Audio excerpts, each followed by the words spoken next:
Hello friends, welcome to my another blog. আজ হচ্ছে Tuesday. তো মানডেও আমার নিরামিষ আর টুইসডেও আমার নিরামিষ। যদিও মঙ্গলবারের নিরামিষে আমি পেঁয়াজ রসুনটা খাই না, পেঁয়াজ আদা ওই যেমন ধরুন বেগুন পোড়া টোড়া এরকম এগুলোতে আমি পেঁয়াজটা খেয়ে নিই। ওই যেমন ধরুন মাছ মাংস ডিম ওইসব কিছুই খাই না। সোম মঙ্গল শনিবার ওগুলো পুরোই ত্যাগ করি। যেমন ধরুন নিরামিষটা যার যার মনের ইচ্ছা, যে যেরকমভাবে খায়। অনেকে আবার পেঁয়াজ রসুন খায়, অনেকে আবার একদম পেঁয়াজ রসুন কিছুই খায় না। তো আমি সোমবার আর শনিবার দিনটা একদম পেঁয়াজ রসুন টসুন কিছুই খাই না, মসুর ডাল টাল। কিন্তু মঙ্গলবার দিনটা প্রায় সময় হয়ে যায়, মসুর ডাল যদিও খাই না, মানে পেঁয়াজটা আদা তো নিরামিষেই পড়ে, পেঁয়াজটা খেয়ে ফেলা হয়।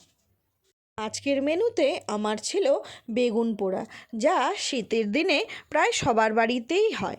বানিয়েছি জোহা চাল দিয়ে মটরশুঁটি দিয়ে শালগম ঘন্ট, আর বানিয়েছি ফুলকপি আলু দিয়ে পনির। তো পনিরটা আমার ভালো লাগে না বলে তার মধ্যে একটু পাঁপড় দিয়েছিলাম। তোমাদের আজকের রেসিপি কি আমাকে জানিও কিন্তু, তোমরা কে কী দিয়ে বানিয়েছো, কে কী বানিয়েছো আর কে কী খেয়েছো।